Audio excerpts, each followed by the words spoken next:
it's about that time. I have a feeling we'll have some more people roll in. But I wanted to thank you all for coming tonight. This is kind of a different program for us at the library. Generally, we ask you to come so we can entertain you, and now I'm asking you to entertain yourselves. You all are the program. So the idea is to have a community conversation. There's no one person being put on the spot, or there's no one presenter. You all are here to contribute or to ask questions to some of the folks that have lived here their whole lives and know a lot of the history. If you just maybe turn your cell phones on silent, just remember to be courteous when people are talking. Grayson and I were just talking, and we don't want you to feel like we have to get everything in during this hour and a half. We are happy to continue this conversation here at the library. We just have to get it on the calendar, but we can have more history programs here and have everyone back and continue the conversation if you all feel like doing so. Also, if you want to get up, if you want to get a refreshment in the back, if you need to leave early or go to the restroom, this is a very laid-back environment. We're not formal. As long as we're courteous to who's speaking, please feel free to move about the room. And I hope everyone's comfortable. We don't have heat in this room, which isn't an issue tonight. So I think it's a lot better than it was last week. So we're good. I'm going to turn it over to Grayson. He's going to get us going. Again, anyone who wants to contribute, please do. And also, if I could ask you to say your name before you talk. Everyone in the room might know you, but we are recording this to try to capture this event and some of these stories. We have someone here from the university that's doing that for us very kindly. So please say your name, introduce yourself, if nothing else, just for the camera before you speak. So I'm going to turn it over to Grayson, and thank you, Grayson, for being here. Yeah, hey, thanks so much. I am so excited about this night. I've been excited for a long time. For those of you who don't know me, my name is Grayson Vandergrift. I'm the mayor of Midway, and I'm a huge history buff. And I love all kinds of history, whether it's world history, I especially love American history, but I love local history too. And I am oftentimes caught at City Hall when I should be doing work, looking through old minutes books. Phyllis will come back there and catch me when I should be doing something for her, because it fascinates me to know, and I love reading about how we got here. So, like Stacy said, and I want to thank the library for putting this together. This, I think, is going to be a fantastic forum tonight. We want to hear from you. All I'm going to do is really just kind of moderate, facilitate, kind of keep the conversation moving. I don't think we'll have too many roles, to be honest with you, but I have a few questions in case we need to get it going again. John McDaniel is a council member who I'm sure you all know is going to kind of help me out too. With that part, but really it's going to be about you all. Thanks to Carol Manning. Did I get your name right, Carol? Caroline Manning, sorry. She told me twice and I still got it wrong. Caroline Manning from Midway University. She's filming this tonight. I think the point is to get this on the record. I mean, get this, preserve this as well. All this history needs to be preserved. Having said that, feel free to stand up, feel free to come up, or feel free to just speak from your seat, whatever you want to do, whatever makes you the most comfortable. We do ask that you'll just say your name for the record for the camera. Okay, so without further ado, anybody that wants to start off can. If not, I'm just going to pick on Bill Penn. Jim's going to start off. Start with the oldest person here. Okay. Let's start with the oldest person here. Well, Jim, if you're ready to go, like I said, I won't even use a prompt question. You've got the floor, sir. Thanks, Jim McDaniel. Whatever happened to John Francisco after he sold the farm, which eventually became the city? The land lot that made up the city of Midway, and then the history disappears there. And so I just wondered if there might be some clue there as to what he did. Did he leave the area or stay? So the question is, so John Francisco sold his land roughly 1833 to L&O Railroad, if I'm correct. Does anybody know what happened to John Francisco after that? He just seems to have disappeared as far as we know. Bill, do you have any idea? Well, Bill Penn? Rayleigh says that he went to Missouri. And Jim Sain said that he went to Versailles and took the money and bought a lot of lots. And about 5 years ago or 8, I tried to find him in the census and I couldn't find him. So I don't know where he went. I guess he went to Missouri. Interesting. Did anybody else have any ideas? Julie, did your hand go up first? Well, if they could, you can't hear back here. Oh, okay. Yeah, so, if you don't mind, let's try and we'll try and everybody speak up just a little bit so everybody can hear. It's a small room and a lot of people in it. Sarah? I heard that he moved to California and created San Francisco Treats. No. Yeah, right. Sarah Hicks, resident comedian. Helen Roach, did you have something? I'm Helen Wrench, and I have read Rayleigh's history this year, looking for that information, and he refers to him in a couple of places. And then there are also people in there who went looking for him in Missouri, and there's a woman who found his family, and she, I have no memory, so I don't know what it actually says in the book. But if you want to know, Jimmy, you can go to Rayleigh's History of Woodford County. And That's Rayleigh's history? How do we spell that? R-A-I-L-E-Y. Okay, that's Rayleigh's history. Can we get that online, you think? Or is that I'll just? give you a call. Okay, well, just for anybody else who's curious, Rayleigh's history of Woodford County. one of the things that I found really interesting was, you all know Lafayette came here on his tour of the United States, and Mr. Francisco's family were close to him. They were French, and his father had fought with Lafayette while he was here, so that was news. Wow. I thought it was very interesting. Very interesting. Well, I think a homework assignment for all of us for the next living history is to find out a little bit more about John Francisco and maybe solve this mystery. That's a very interesting question. Jim, thanks for starting that off. That's a great point. Anybody else have anything that's just burning on top of their mind they want to start a conversation about? Wasn't there something about Francisco in that little Midway history This is Doris Nave. that was put out? Yeah, there was. I don't know that it says anything about what happened after he sold his land, though. I think that might have been Bill's you're referring to, or one of the others that have. There's been a few local historians who've written about John Francisco. You know why he sold it? I do. John McDaniel just asked why he sold it. I don't know why he sold it. John, I have a feeling you know. Well, when the railroad got through, they had permission to come through the farm, but they also took a lot of the topsoil off his farm to make the railroad bed. And it ruined his farm. And Bill and I, we researched and we're still debating whether John Francisco actually sued the railroad for doing that. And then as a result of that suit, that's how the sale ended up. Bill did the research, and he said that he hadn't found the actual anywhere in the lawsuit in the county court thing. Jim Saines showed me a piece of paper once where it was in a paper that said that the railroad did sue, John Francisco sued the railroad and therefore forced the sale because his farm wasn't any good anymore. So Woodford County's always been litigious, is what you're saying. What about I guess everybody knows that the streets were named for the board members of the railroad. Right. This is Nisha Spraggins.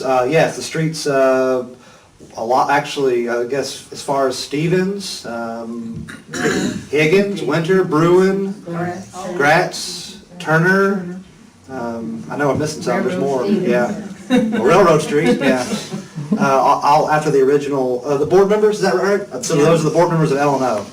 What's interesting is railroads were cutting edge at this time, and they were revolutionary. And Midway was the first railroad town in Kentucky. I was actually talking to a local historian today from Lexington who said something really cool. He said, Midway is an historically important city. And it was very, very interesting. He was talking about that. A lot of it had to do with the railroads, but that wasn't the only reason. Okay, I kind of had a question to spur some conversation that I thought might get us going somewhere. Somebody, based on your experience or based on what you know about history, if it's prior to your experience of Midway, what do you think has changed the most about Midway? And what do you think has changed the least? Meaning, what's that heartbeat that's still there? It still makes Midway Midway.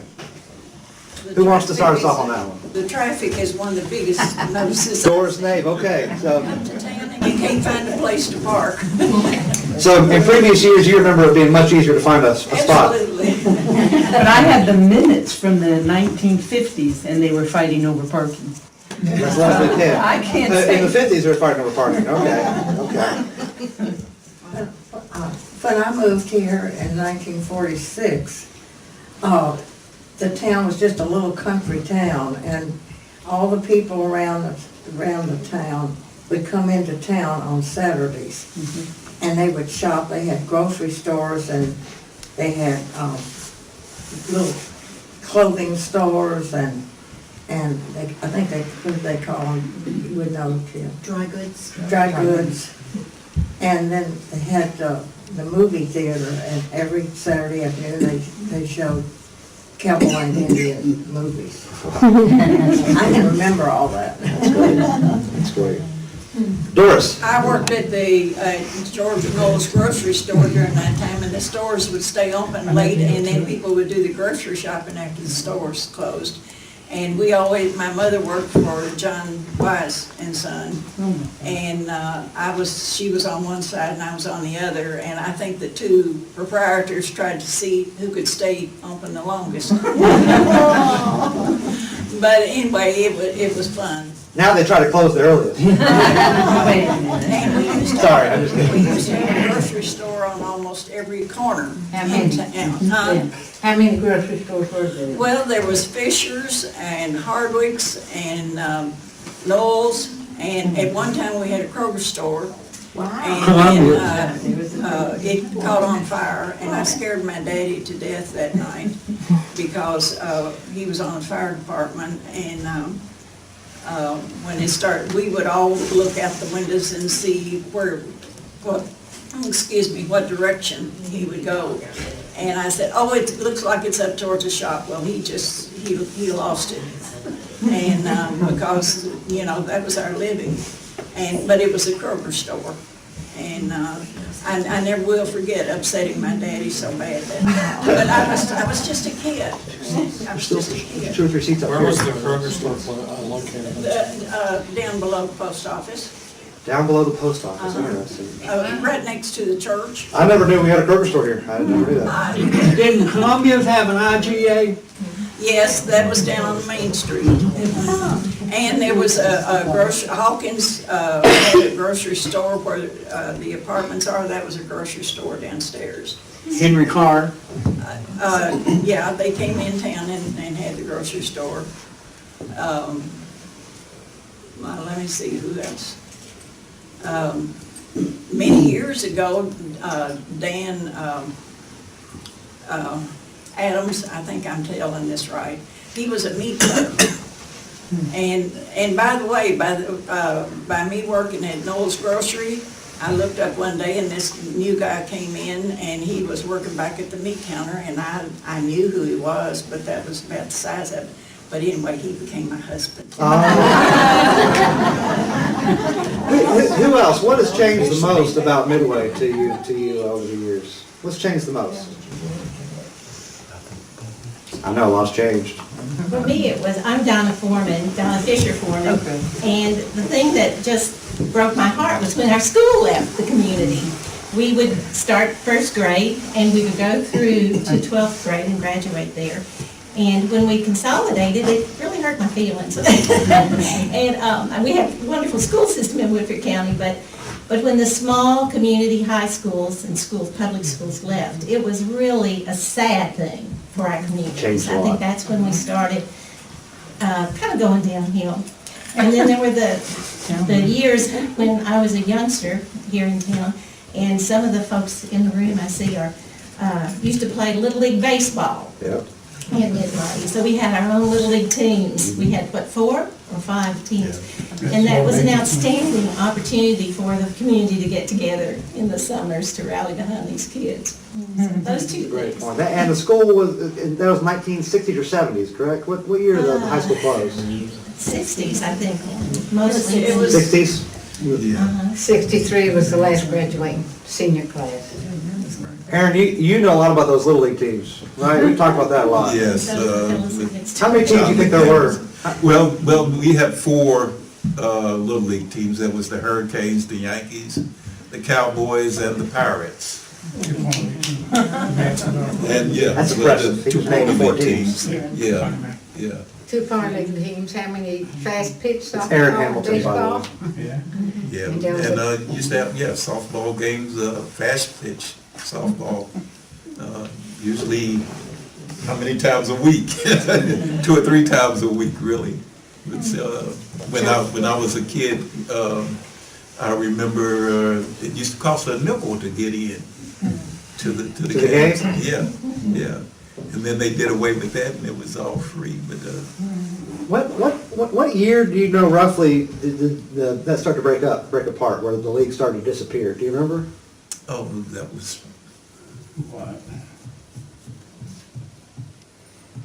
probably 70, about mid-70s, I guess.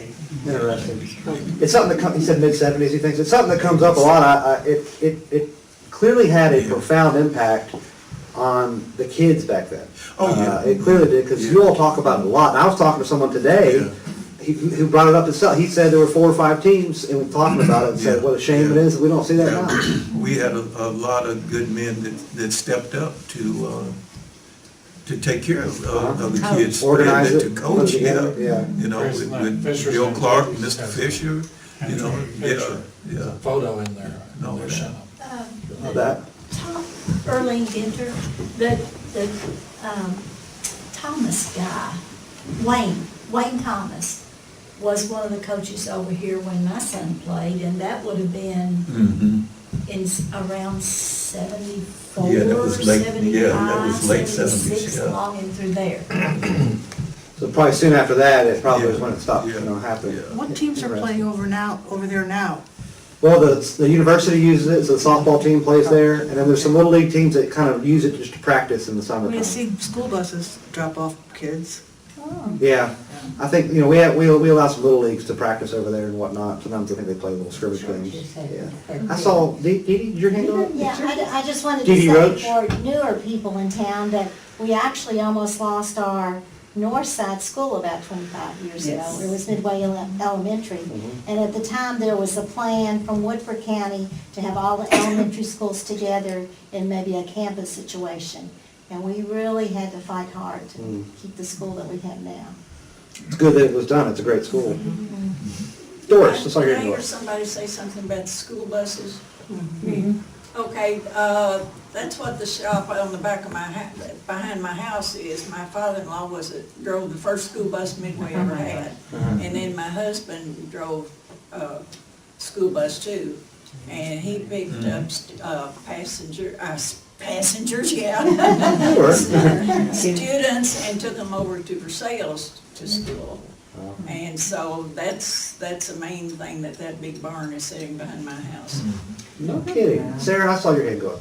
Sarah Hicks. Well, 2 things that we used to have here that we haven't had in a long time in the summertime. One is the circus used to come to town and set up down by the baseball field. And we would have a live circus, and you could go down there and hang around when there wasn't the show and see the elephants and tigers and stuff, which I really liked. And also, we used to have tent revivals right next to where the corner grocery is in the field. And they would come in the summer and set up big white tents, and we haven't had those in a long time. We had gypsies. Oh, and we had gypsies. What time frame are we talking about? 60s? 50s, 60s. 50s, 60s? Anybody else, any thoughts on what's changed the most? No, I have a question. Sure. Gail Schatz. What are the garages in the parking lot of the old school? Well, what are they now? Or, what were they then? Now they're storage for the city. But what were those? That was all the old recycling center. It used to be, correct? Yeah. Yeah. Then they had buses, they kept buses. And that was a bus garage. We use it for storage for the city now. Okay. But, yeah, it used to be the old bus garage and then I guess a recycling center Yeah. for a little while. One of the buildings that used to be out there had manual training at one time. Manual training. Oh. When I was in school. Interesting. Interesting. Yeah, I just heard someone say, Doris, you need to write your own history book. I agree. I totally agree. I've learned a lot from Am I the oldest Doris. one here? How old are you? Yes. I'm 89. I'm sorry, could you say that a little bit louder? You're how old? Pardon? I'm sorry, could you say how old you are again? I'm 89. as of last October. I'm 92. She's 92. 92? That's originally from Midway? I was born on Stevens Street. I've been here my entire life. That right there. And my daddy was the village blacksmith. Oh. I don't mean the kind that just shod horses. I'm talking about the old-time blacksmith. And I love to go and watch him work. Where was his shop, Doris? Tell them where his Pardon? shop, tell them where his shop was. You know what, it looks like a green building that sits to the side of the Christian church. Yes. That's where Daddy's shop was. But they put the concrete blocks in after my dad passed away. It was all wood, and when you go in, the floor was in bad shape, and you had to watch where you were walking, or you might step in a hole, or a plank might fly up and hit you. And, but in summertime, he would build a fire outside the shop, and he would set wagon wheels. And I can remember he had a stand in the shop. It had like a big eye bolt that went down in the floor, and then he made this stand, and a rod went down to lock it. And when he had to repair the wagon wheels, he would put it on there, and he would have to take that metal piece off and replace the wood, the spokes, or maybe a certain part of the wheel. But then he had to get that rim back on it, so that's when he would build a fire late in the afternoon, and he'd have to get that metal real hot and put it on. Sometimes he'd set the wood on fire. Oh, I bet. And, but it was just real interesting. And I can still picture that stand. And I need to get somebody to draw it if I could explain how it was. Me and the artist, see Doris after the show. And it, you know. That's fascinating. And, you know, back at the times when you had blacksmiths, you know, I mean, it's really not, Well, my grandfather was a blacksmith, and mother had, one of her older brothers was a blacksmith. yeah, that's kind of an era gone by in and of itself. Who else? What else? What do you think? What do you think's changed the most? What do you think is just, you know, for good or for bad? Yeah, No, this isn't the most, but it's something we miss, and that is that the train used to stop. And we could get on it, and it delivered the mail every day, and you'd go down and watch them try to catch that bag. I guess they hooked it on, the mail would come, and we'd wait for the mail to come. Now, where was the post office then? The post office is where it is. Where it is now? Okay, interesting. Tried to move it, but they didn't. Do you think the post office then was still like it is today, kind of a place where we all went into each other? Yeah. That's one thing that's never changed. Okay, so I thought we'd have But at you least could one. flag this, you could flag the train and get on it too. Yeah. It had Or regular you could flag it stops. down and say, I don't It want had to regular run. stops. L&N stopped, but it was the C&O that didn't. And we do And have I that always down in wanted to ride mailbag. on the Yeah, C&O that's that right. passed by with tablecloths on their tables and people eating, and I just always thought that looked so interesting. Yeah, well, no, it would be, and we, Leslie Penn puts a good point, courtesy of them, the History Museum, we have at City Hall a display, including an old L&O mailbag, and an old suit, all right, there's an old conductor suit. I can remember, I can't think what the man's name was that used to haul that wagon up and down there with the mail on it, taking it to the train. We used to have 2 train tracks going through town. Yep, they're right, that's right. And there was one Midway to Versailles, and we had that railroad ticket. It And, was donated. and a few years ago, R.J. Corman really wanted to put a spur in, and that was gonna bring back an era gone by, and the CSX basically, who owns the line, said, no go, we're not gonna They're let you do selling it. again though. Yeah, so maybe might. we'll bring that spur back. Nisha, I feel like you said something a minute ago that I missed. Oh. Well, you think about it. She said she was 93. Oh, nice. Well, you know what, let's I shift rode gears. on that train that went from Georgetown to Versailles. For Georgetown, okay, the one that used to follow where the bypass is now. Rode in the caboose one time. Wow. Because the conductor told that it was the only way we had to get to go to Versailles to visit my grandmother. And the conductor told mothers, he says, ma'am, there's no heat up there in those cars, and it's just too cold for these children. And said, if you don't mind riding in the caboose, he says, we'll be glad to have you. So we rode to Versailles in the caboose next to the cold man. How long did it take? I don't remember. I don't remember. I bet it took a little while. Bill, they had the coal stoves in the caboose, wasn't it? Then they actually had the coal stove? I think so. Yeah. Bill, can you confirm that Abraham Lincoln very likely rode the rail in Midway, the east-west rail? Yeah, he came through and, when he was elected to Congress. 1846, I think, roughly. He rode through With Mary, probably. with Mary on the way to Lexington, probably coming from western Kentucky via Illinois, Indiana, I'm assuming. I know something that hasn't changed. Well, from Louisville, yeah, that's in west. Midway.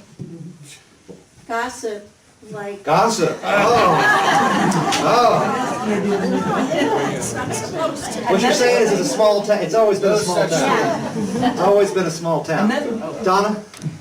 We used to have chiefs of police. Yep. And I think Johnny. This young man's father, that's right. Yeah, can probably speak to this better than I can, but. Man on the horse. That was a neat thing, you know, we felt very protected here in town.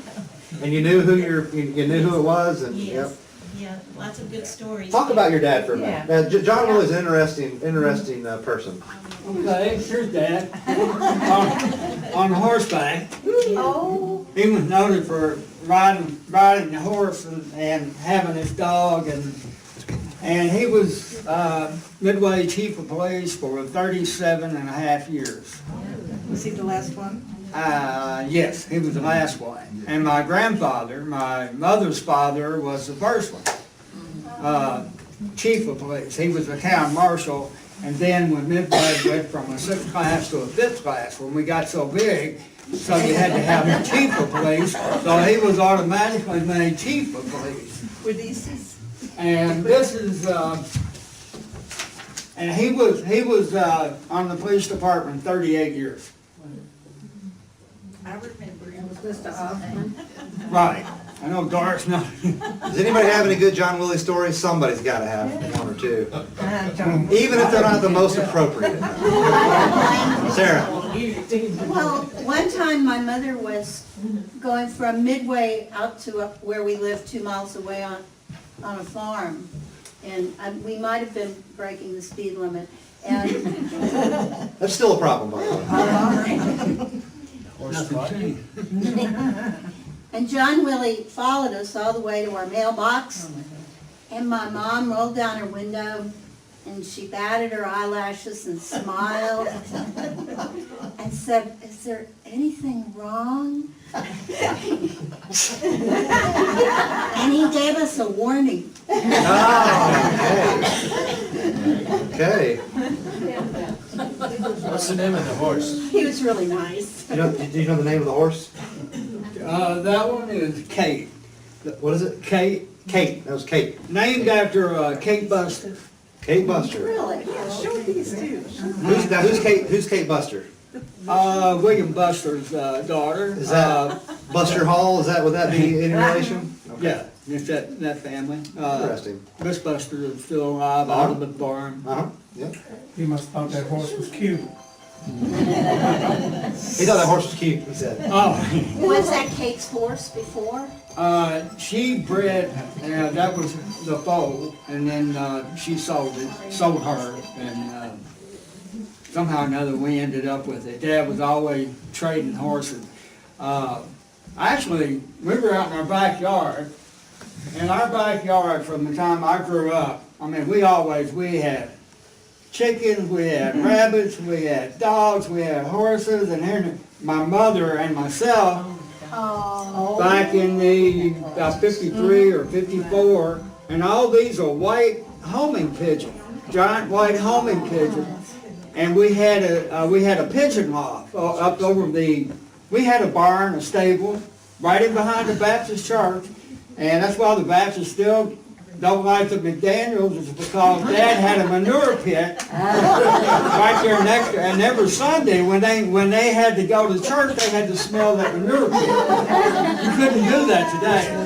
But we had gardens, and a lot of other people did too. I mean, Jim, who is the younger son of John Willie. This is one of my very favorite stories. Not only was my father chief of police, my mother was the city treasurer. She was also responsible for providing meals for the prisoners who might be locked up in jail. For that reason, we have the lowest crime rate of any county in the state.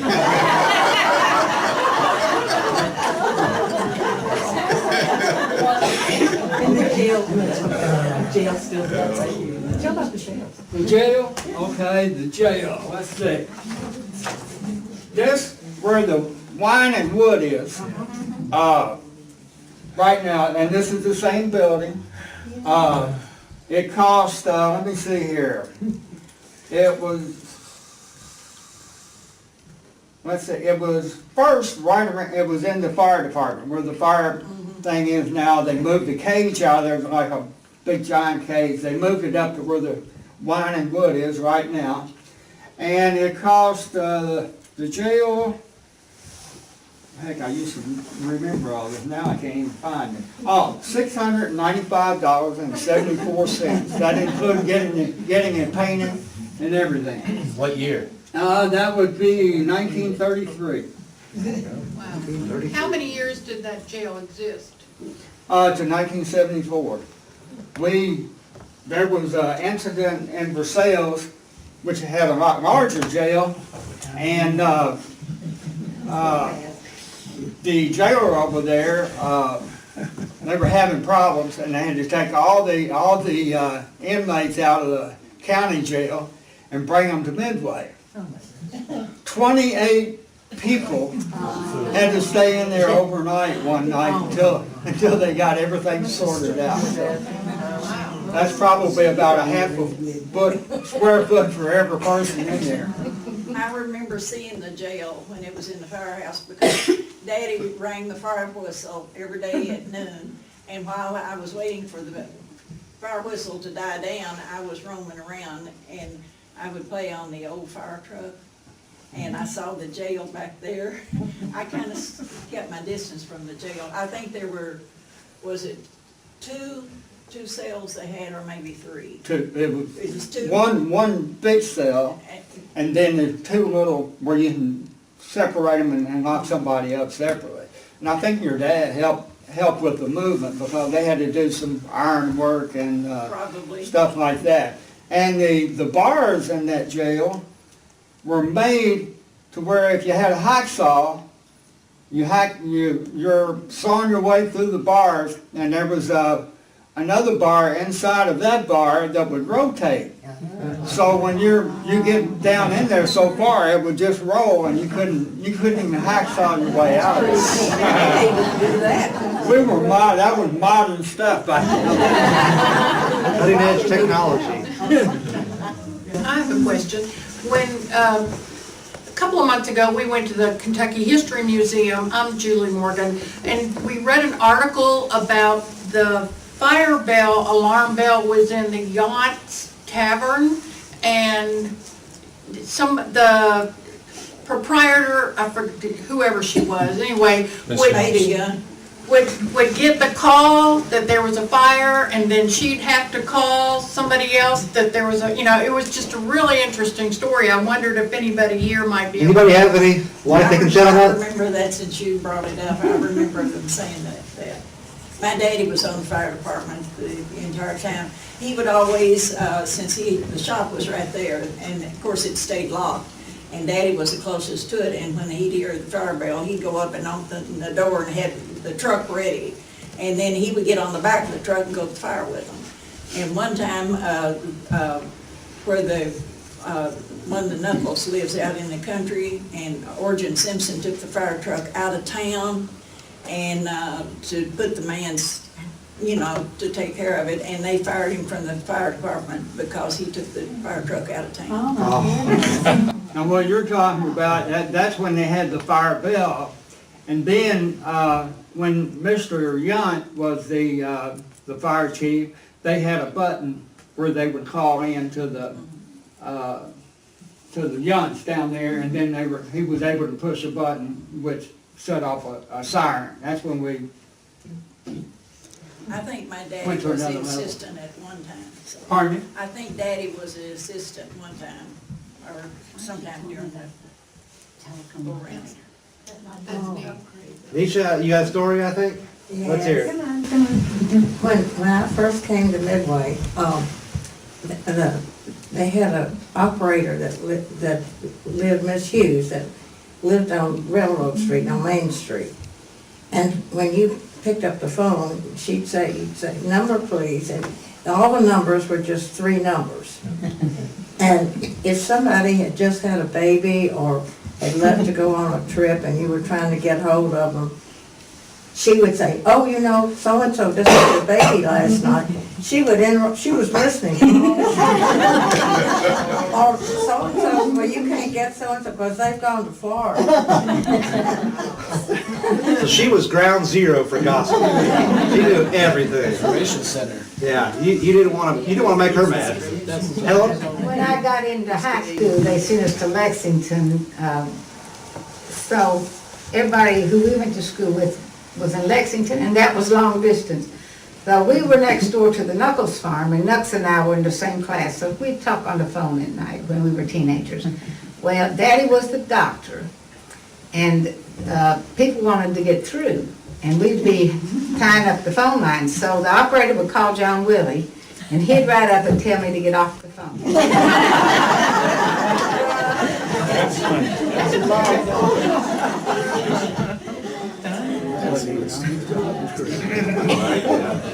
And did you?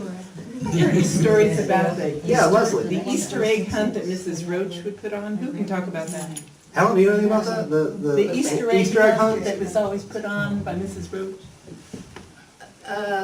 Yeah, we had, Granddaddy used to have a little cabin out on the farm beyond where Midway Station is now. There was a little cabin out there, and Mother liked to do Easter egg hunts. So when we were children, she'd have a Sunday Easter egg hunt out there. And then when we were gone and she started having grandchildren, she resurrected it and would have Easter egg hunts on the farm when it was Parish Hill. And often it would snow. That's one thing I really remember about those Easter eggs. But it was popular then, and it's become much more popular now. Yeah. And there are probably people here who hunted eggs up there. Does anybody at any time too, if you have a question that you think might spur a conversation or just something that might, get us on topic, feel free to do so. John? Talk about Helen's family when they owned Parish Hill Farm. That was our playground, wasn't it, Chief Burton? Yeah. This is William Bush. He was born and raised here. And by the way, he was one of the better Little League baseball players that ever came up in Midway. What position did he play? He played anywhere from shortstop to third base. Utility, you were the utility man. Didn't you pitch? Yeah, I thought you did, yeah. Probably All-Stars? Yeah, also. All-Star, absolutely. And his father, who went by the name of Shotgun. And you see the Globetrotters and all of those guys. Midway had their own baseball team that was our version of the Globetrotters.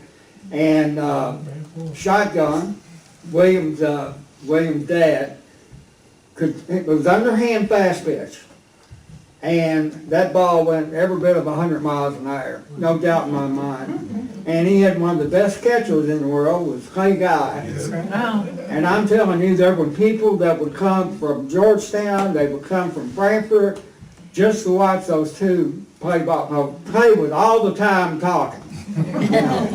Clay was just letting them have it. But that was a real show. That was a real show. Aaron? I'm sorry, go ahead. Yeah, a few stories about William's dad, Shotgun. They called him that for a reason. And when we were kids, I was about 13, 14 actually, and he would take us down to the ballpark and he would make us stand in front of the fence and you catch the ball.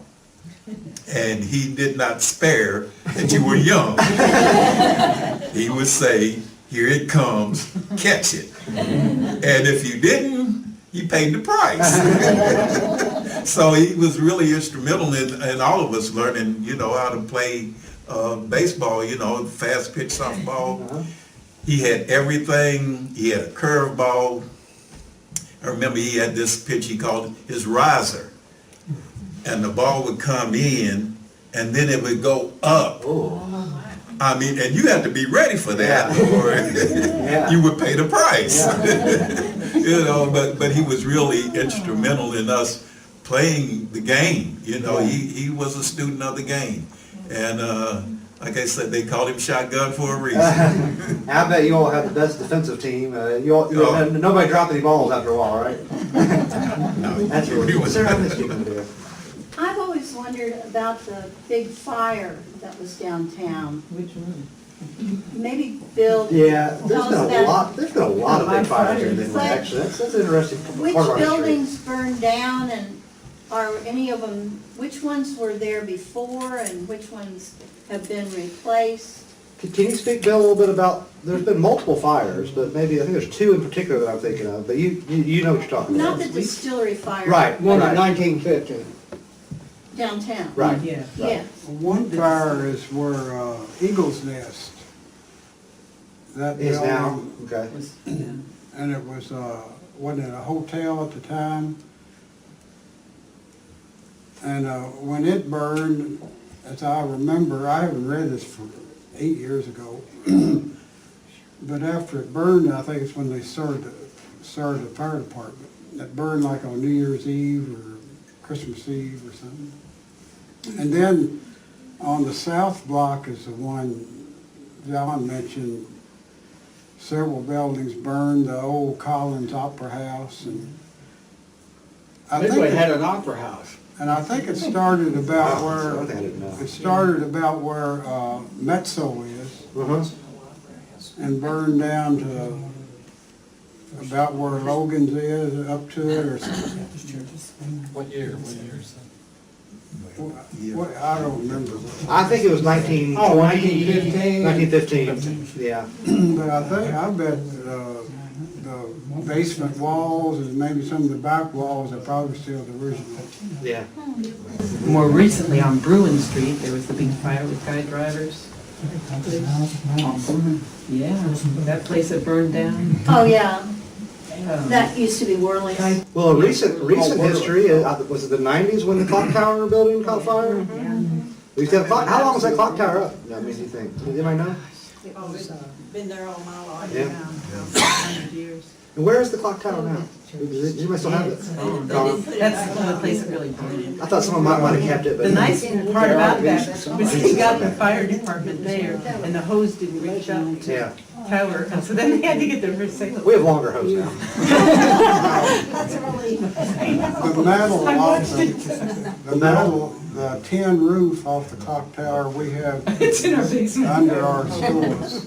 If you ever want it. Are pieces of it that went around the clock.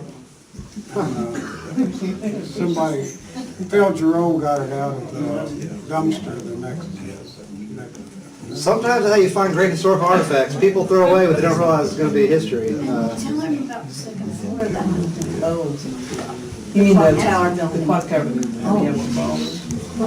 What was it was one of the men's clubs that was up there, Kiwanis, There's a Kiwanis Club up there on the second floor of the top in that room. clock tower building. It's a beautiful room. Yeah, it's a beautiful room, yeah, yeah. It's really very formal. I used to say, well, it looks like it had been a ballroom. Ballroom, yeah, yeah. I think it used to be a lodge. A Used to be a lodge? lodge. Makes sense, yeah. Yeah, the sewing factory. I Julie? just wanted to talk louder. Okay, yeah, just ask him, just if you can, speak up a little bit.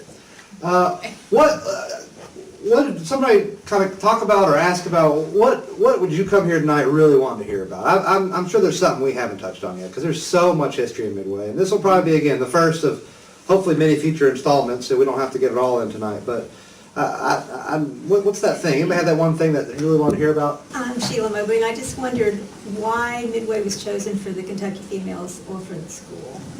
That's a great question. Anybody There were shed a some light lot on of that? female orphan schools around the country. Caroline? I actually know the answer to that because I'm from Midway University. The Kentucky Female Orphan School was founded because the orphans would be on the train and they would jump off the train when they got to the city, and there was nothing for them here to do. So they founded the school in order to give them opportunity for education. And I believe, if I remember correctly, they originally were trying to teach the young ladies to be teachers. Nannies. Yeah, and nannies and so forth. So it was because they were kind of being dumped off the train. That's why they ended up building an orphanage here to take care of those young ladies who otherwise would have fallen into a bad life. One of those interesting orphans was Carrie Nation.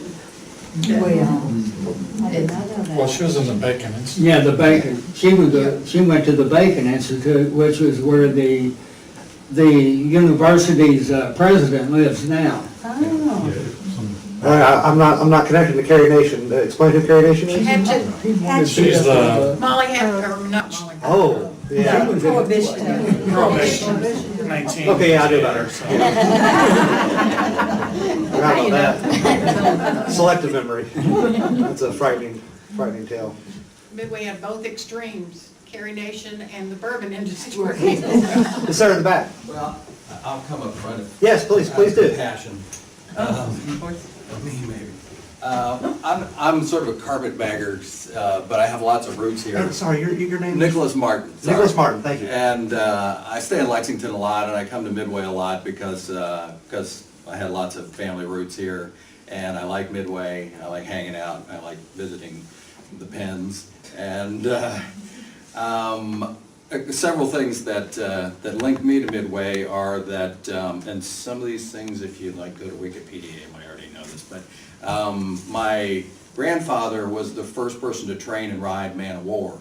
Wow. And his name was Brian Martin, and he is buried here. And he grew up in the house on Winter Street up by the inn that's now a great place to buy used appliances. Or have them repaired. Oh, yeah. And his sister, Frances, who was known as Aunt Fan to everybody who knew her, and I still run into people here who knew Aunt Fan. She was a seamstress to presidents' wives and senators' wives and congressmen's wives, so she spent most of her time in D.C. rather than in Midway. And when I came here, she was the only one left in the house by the 60s. So I had my first experience seeing cows in what is now the farm that was there where the inn is now. My grandmother went to the orphan school. She was born in southern Indiana to some teenagers, and the father disappears from history about 1 year after her birth, and somehow she ends up in Lexington. I'm not quite sure how that happened.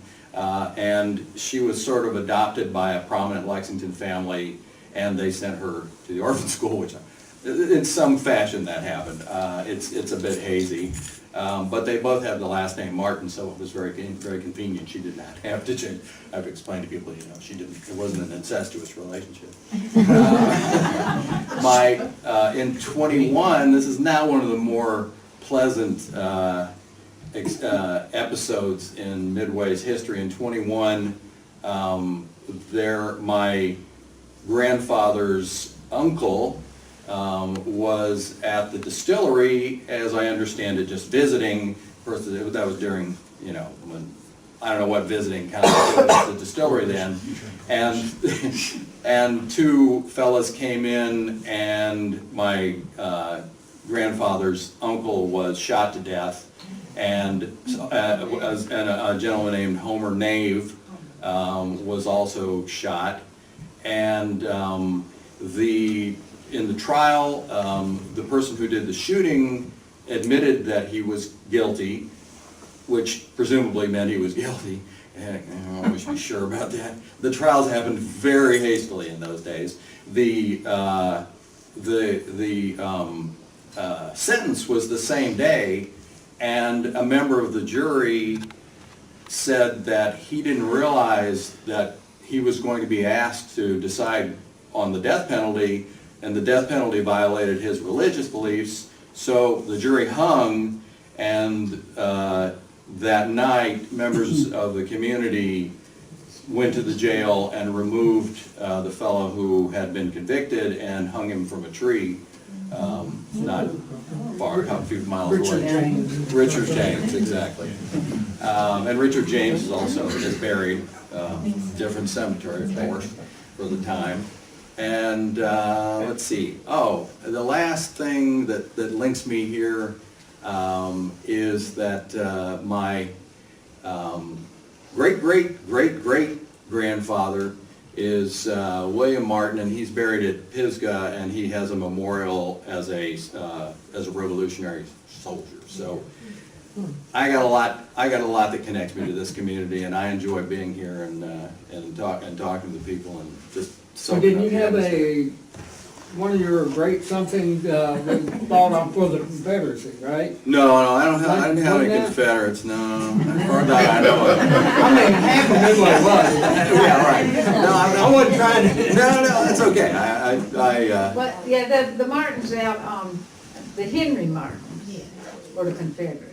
Yeah, I'm sure that they didn't have much in common. Different family. Anyway, thank you so much. It's great to see you coming out. Thank you, Mr. Martin. Thank you very much. That, I've heard that story before, but the episode 1921 was particularly dark.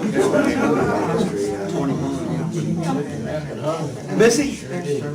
Hang on just. Hi, everyone. I'm short. I'm going to stand over here. My name's Missy Bradley, and I'm Betty Bright's oldest daughter, and I'm here tonight with my sister Patty. But, Mr. Martin, I'd like to show you something tonight I just wanted to bring, since I'm the younger generation here. This book that was written by Joe Fisher, Ahead of the Hounds, it describes our childhood and our town to the T. But when it was given to me back in 1988, everybody that was mentioned in using the book in a fiction form, their real names are put by and their thing. I have made copies for you all tonight, and I'll leave them up front. Oh, wow. So if you happen to have it, but you said Fran Martin, and here, Fan Martin, and here, she was Bessie Jenkins in this book. So if you have not read Head of the Hounds, you will find your ancestors in this book. And so, how did you determine that she was Bessie Jenkins? Well, Joe Fisher typed her name, Fan Martin / Bess. She gave her the name Bessie Jenkins. So it's not real. I mean, the people are real, but the names aren't real, okay? The writer of the book, the writer. She was our neighbor. So this book goes from 1959 through 1986, and it really, you were talking about the changes in our town. Oh my gosh, you all, it's here. Everything that Midway was is in this book. And yes, and I read it once a year. Seriously, because it's just awesome, because you grow up here, you do, the backyards of everyone's house was our backyard. Every mother could spank you and send you home. You could run home, go downtown and put a penny on that railroad track and then watch that train go by and go out and get it, it was this big. You could come home from school and walk downtown to Arnie's, sit on those round stools, which we have back, get a cherry Coke and a candy bar with a paper straw for a quarter. I mean, and then go snipe hunting in Dr. Hicks's fields. Which, of course, we know about that now. And then at Roach's farm, all the sleigh riding with the bonfires up at the top, or Dr. Roach coming into town with or Mr. Knuckles with the wagons of hay for Halloween, and we'd jump on and ride around. That was Midway. There's no more Midway anywhere, you all. It's gone.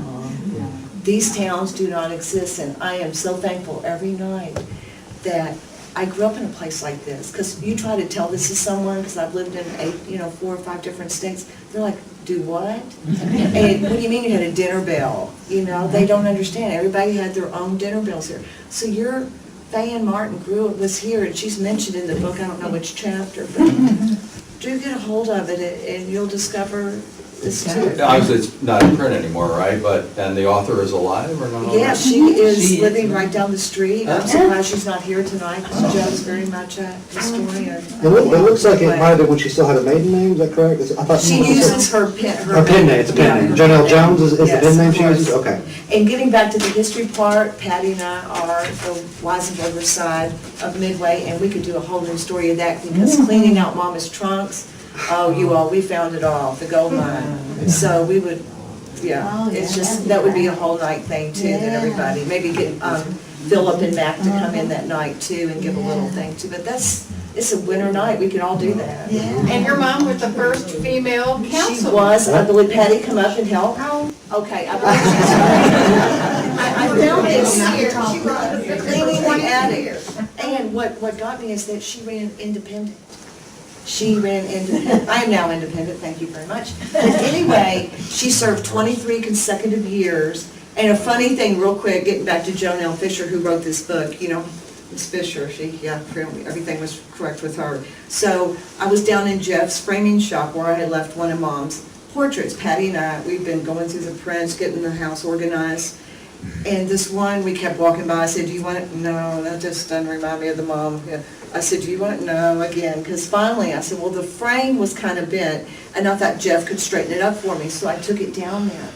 Well, you know, Jeff takes a few days, so Joe Fisher walked into this framing. She goes, what is Betty Bright doing down on the floor?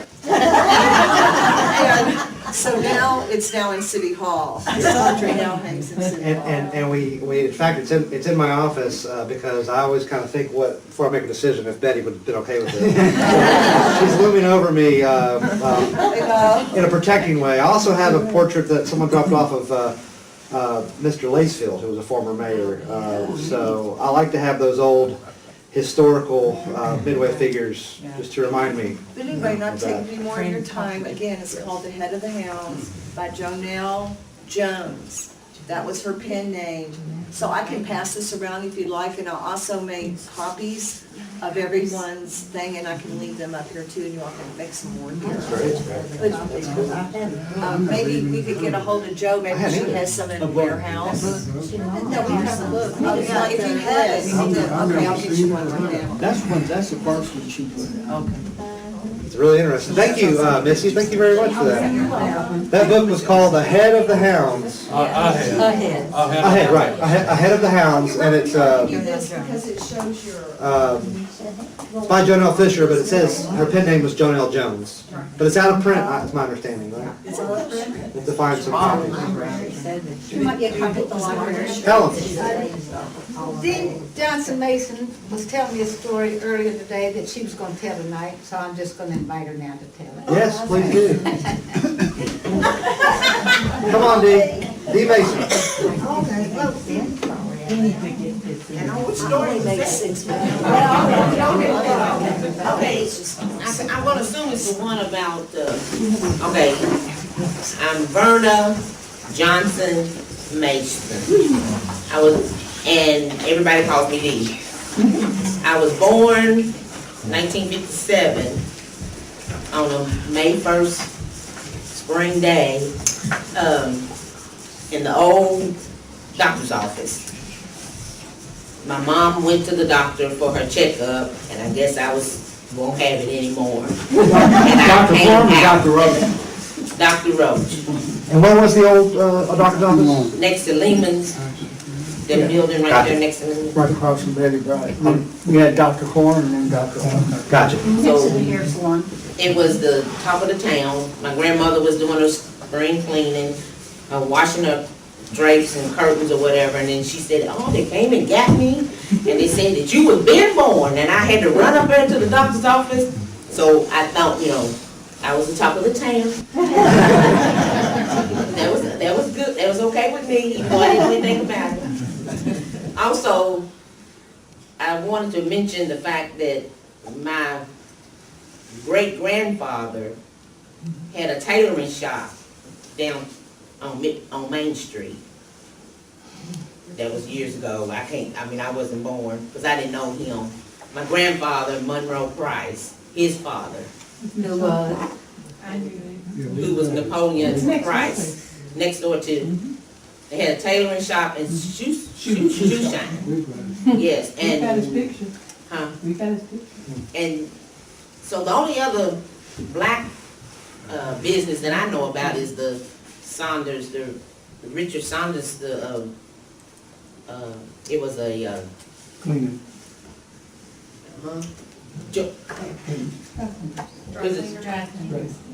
It was dry cleaning, but then there was the restaurant. too. And that's the only black business that I know of that's been in Central Midway. Saloon was there. Central Saloon were our places. It was a black business. And well, that's probably it.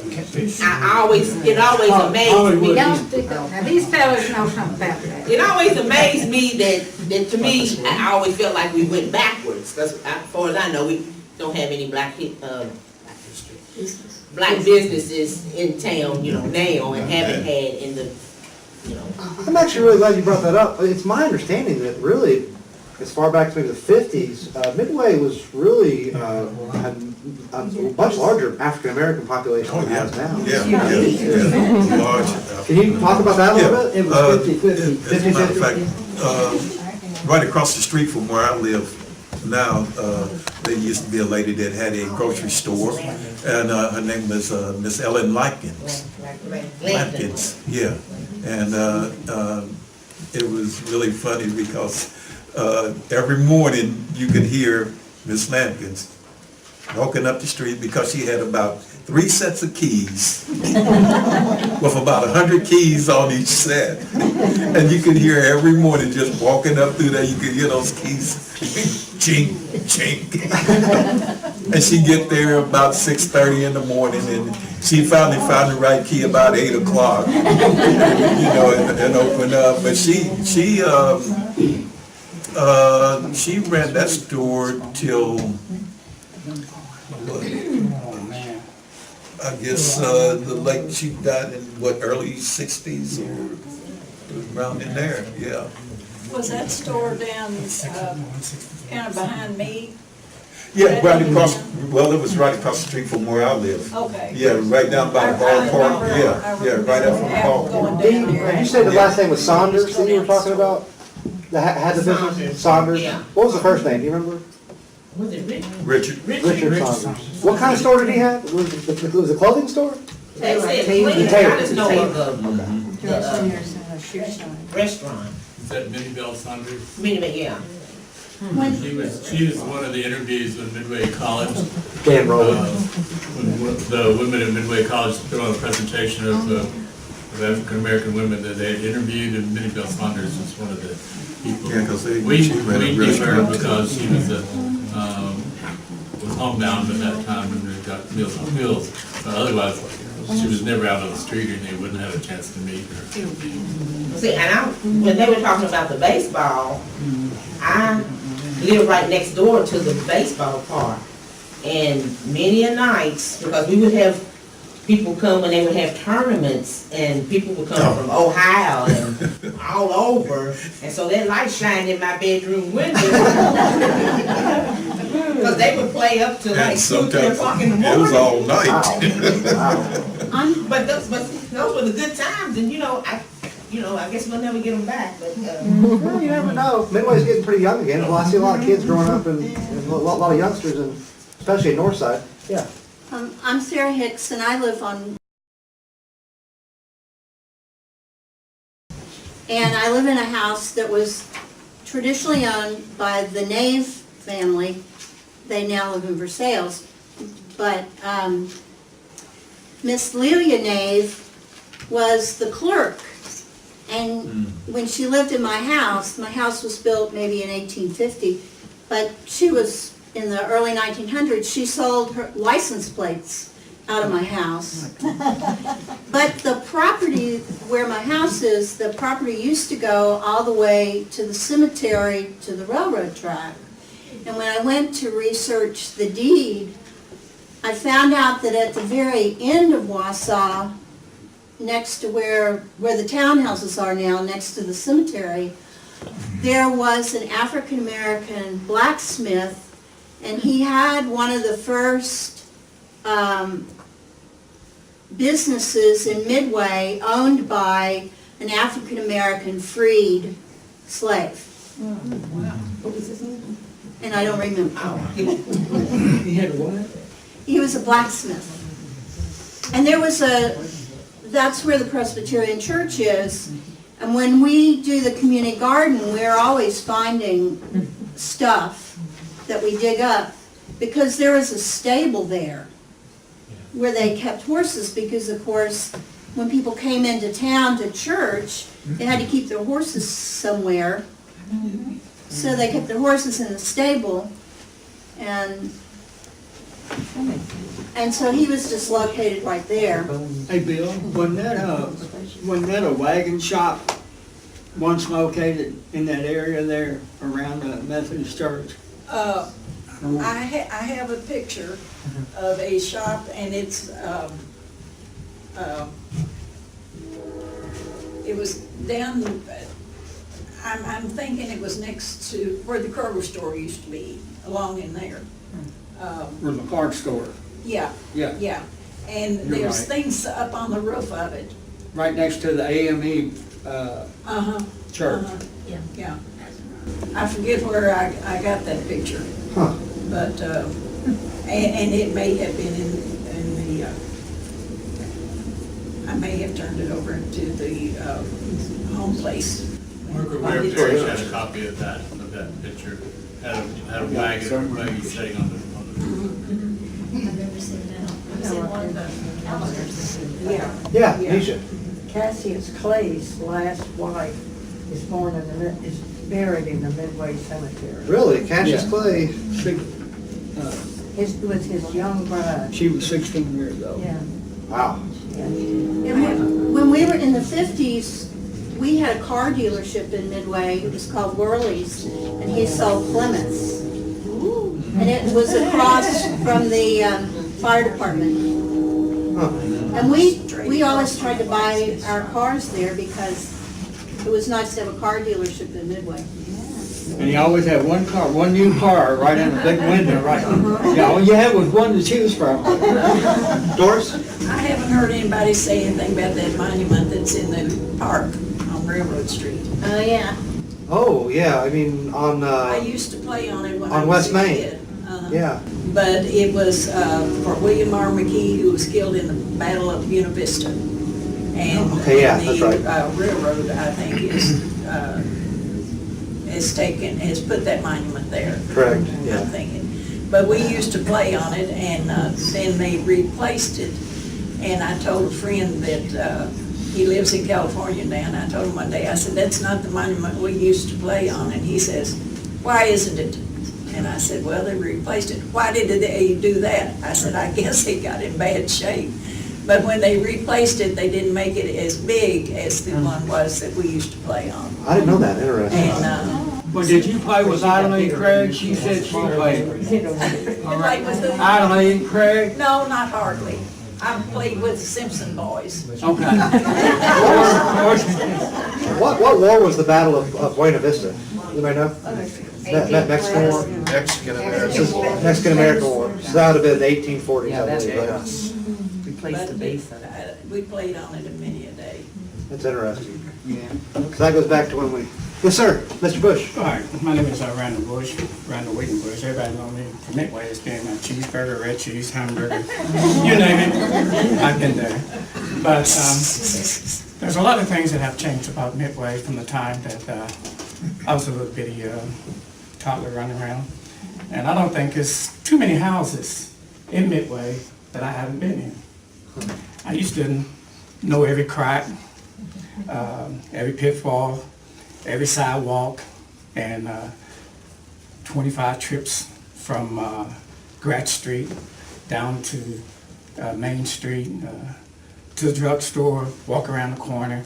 But in saying that, there was a lot of things in my youth that I had to experience here in Midway, and that was the love that was here. At least for me, I speak for myself. I don't know about anybody else. But people here cared about one another. And as one lady said, you did something on one end of town before you could get back on the other end of town. Your parents already knew about it. And there was a lady here in Midway, we call her, she lived in the bottom. And her children were a Davis family. Manuel Davis, Wawa Davis, Lucinda Davis. She had a son named Lamar Davis, which the black restaurant that used to be here on Main Street, he got shot and he got killed in that restaurant right there. So that's about when the first murders here. He was that, like 15, 14. Yeah, he was very When, young. when did that That's happen? our store. Huh? That was in our. Right, that was in your old Yeah. store. Is that right? Well, that's Hollywood Inn. Yeah. at that Yeah. time. 1960 roughly? Yeah. We're told it's haunted. Yeah. 362. And, but in saying all that, there was a lot of activity. And there used to be a place here right there on Main Street, and we used to come down on Saturday nights and Friday, Saturday nights and just hang out and just watch people and watch all the action going on from the restaurant. I mean, people pay good money to see what we was able to see. And we called it the depot.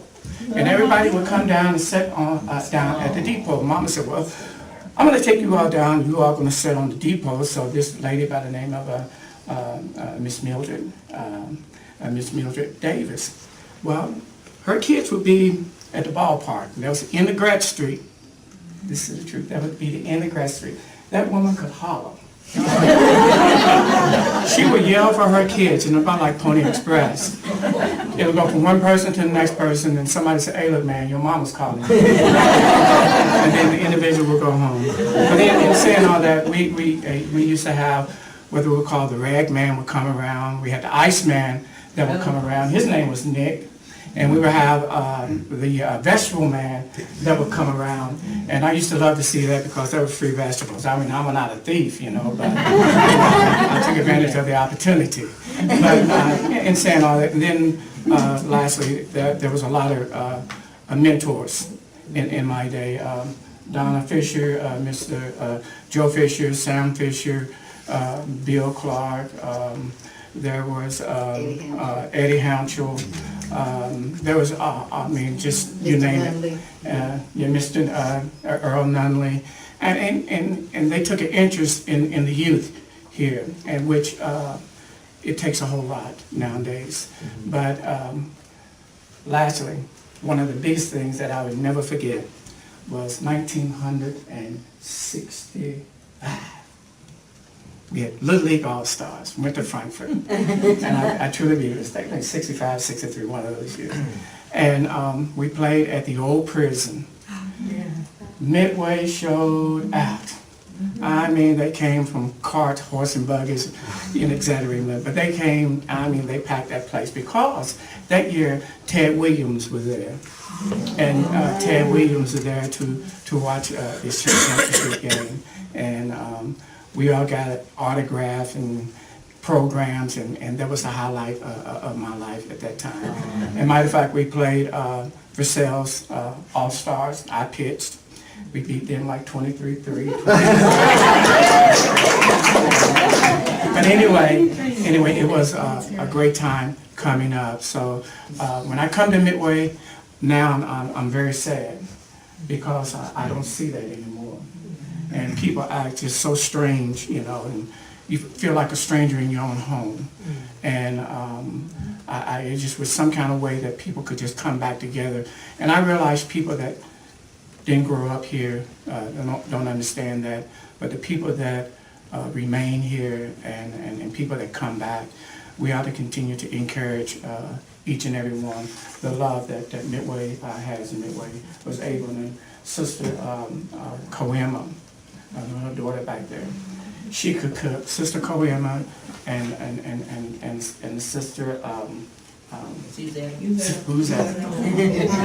Cook some of the best country hams, some of the best bakes in Midway. So, as far as me, Midway is home, always will be home, and I love all the people from Midway and everyone that I come in contact in Midway, especially Johnny and all my friends back there.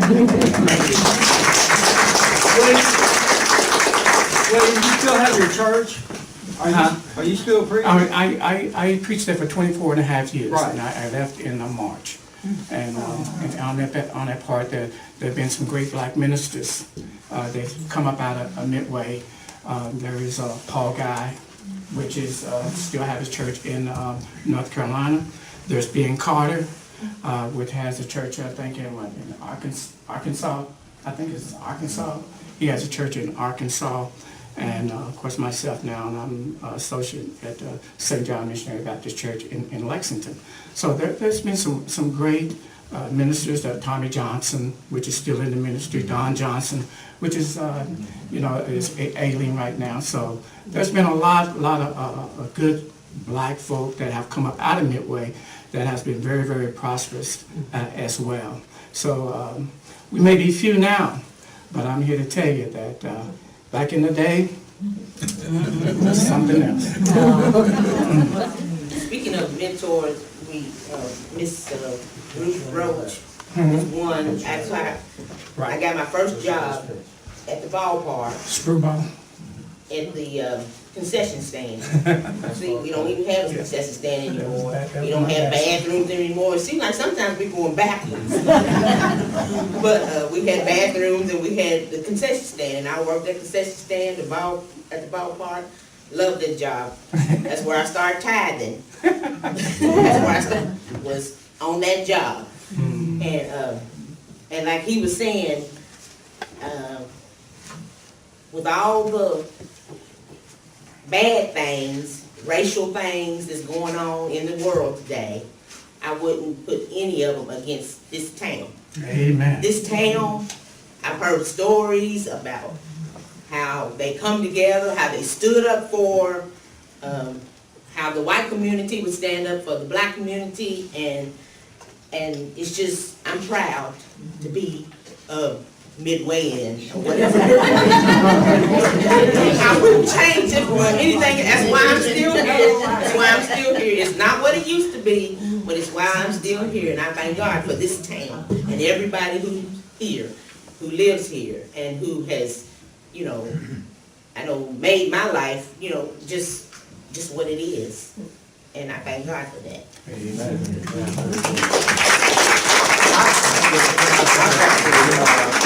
Thank you. I've got to follow up to that a little bit. And I also see Brenda Jackson back there. I'm not letting us leave without hearing from Brenda Jackson. One thing that I've always, and you have to realize that, I grew up very far from Midway, 3 miles, across the creek in Scott County. The noise from the ballpark. Yeah. But one thing that I've always gathered of being an implant, so to speak, is that Midway was always, it seems to me, ahead of the curve on a lot of racial issues that divided much of the country. It's my understanding Midway was the first city in Woodford County to integrate the schools and did so fairly seamlessly. There was, from my understanding, there were very few incidents from that. So I think it's always been an enormous source of pride. I mean, just for me looking back in history, I've always been so impressed by the people of Midway. And I totally agree with you, Dee. I think nobody lives in a bubble, and I think that we have to always be cautious and to never fall into the traps that much of our society are falling into right now. But it does seem that Midway, still to this day, is ahead of the curve. It really does, and I think that's been passed down from generation to generation, just like history is. So, yeah, Aaron. Yeah.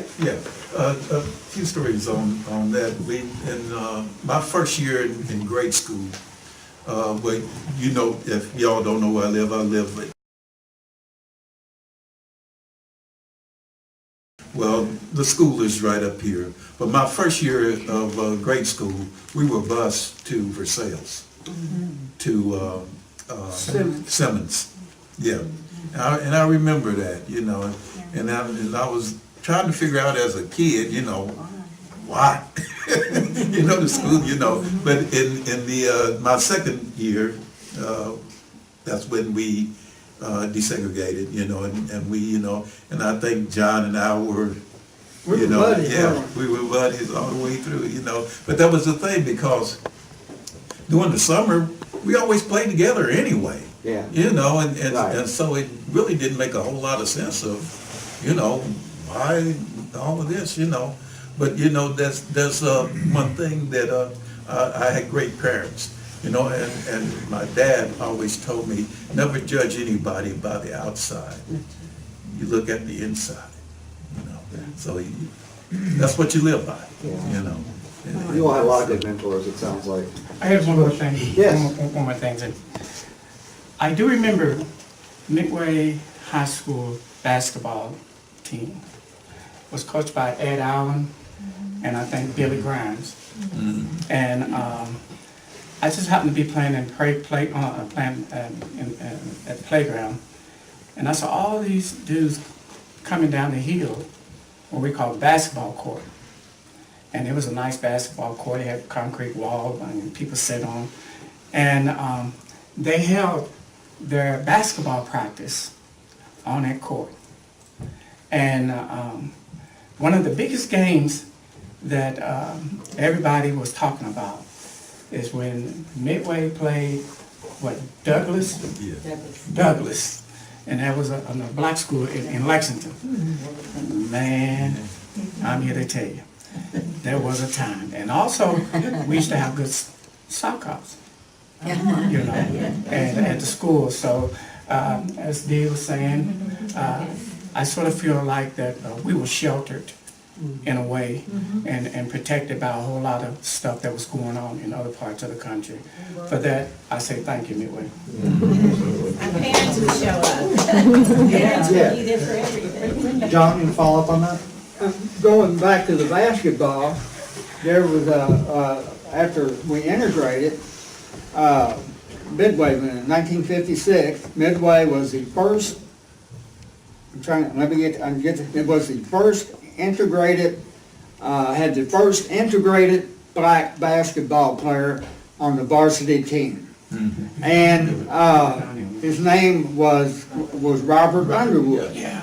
And we called him, he had a nickname of Dopey Underwood. I never don't know why, but I mean, and he was a fantastic ball player.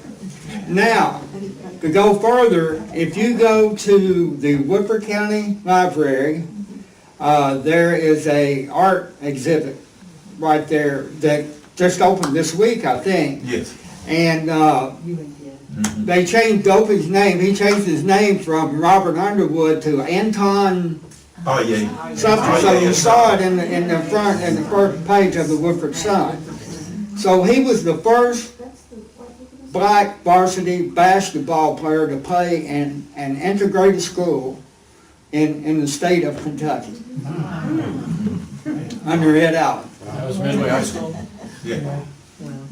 So his artwork can be seen in Versailles. Brenda, you're too much of a historian not to have something to say tonight. What's burning on your mind tonight, Brenda? Not a whole lot, but I will share this. Brenda Jackson. Okay, I'm Brenda Jackson. A lot of people know me.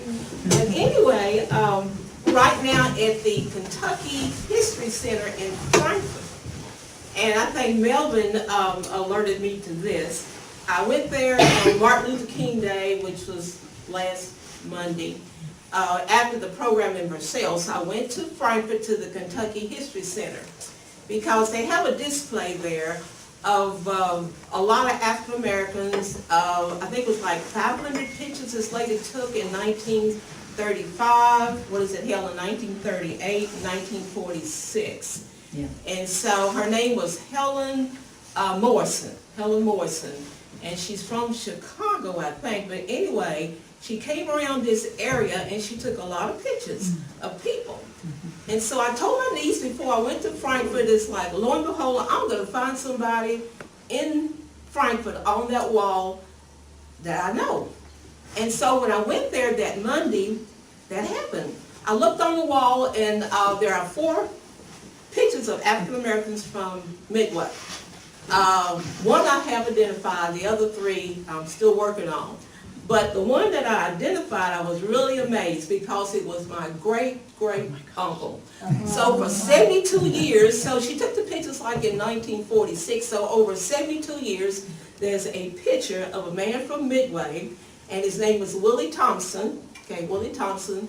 And a lot of people around here in Midway knew him as Hickey Dick, there's a name, Hickey Dick. We call him Uncle Billy, Uncle Billy. So there's a picture of Uncle Billy on that wall that this lady took 72 years ago. And so if you go to Frankfurt, and you'll see her display of all these pictures of African Americans.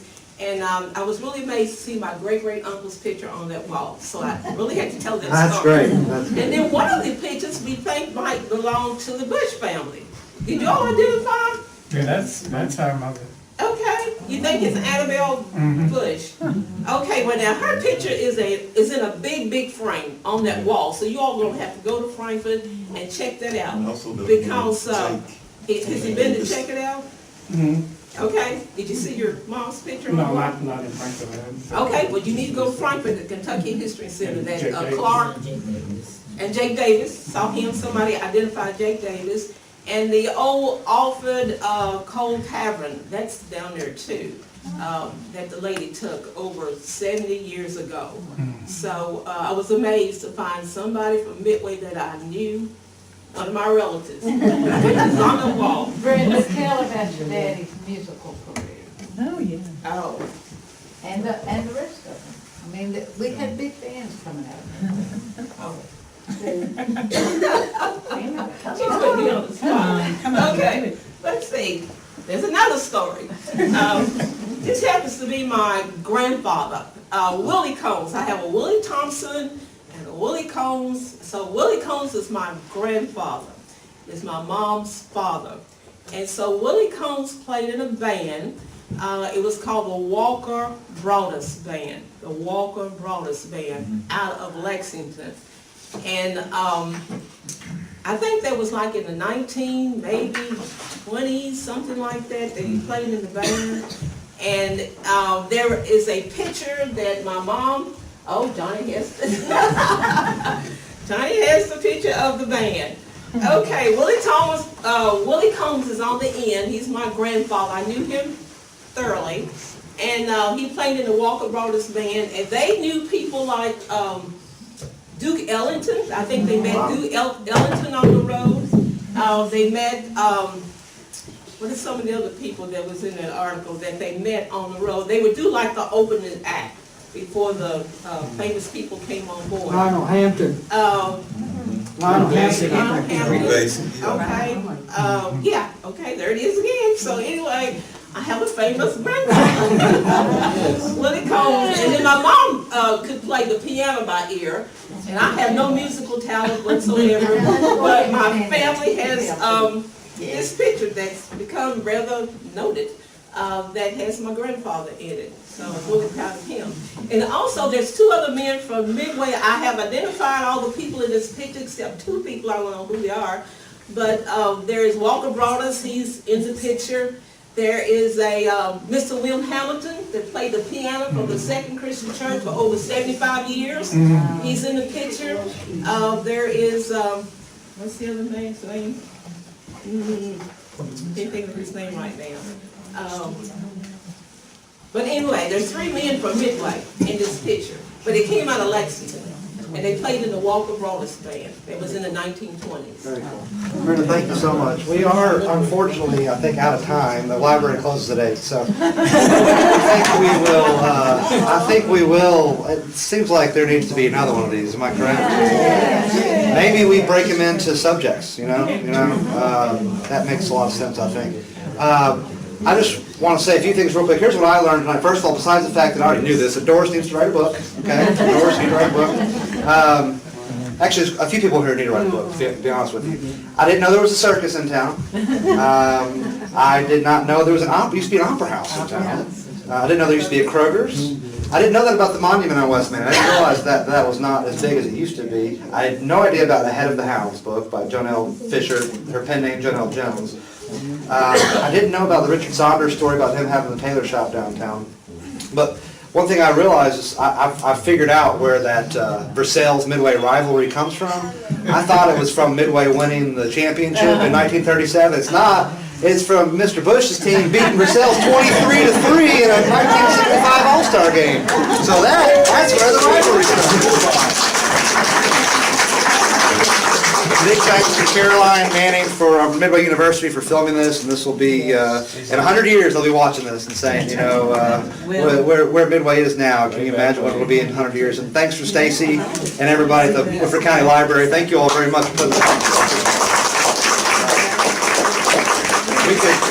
We could clearly do this for days because an hour and a half went by like that for me. So we'll try and get another one going soon. So thank you all very much.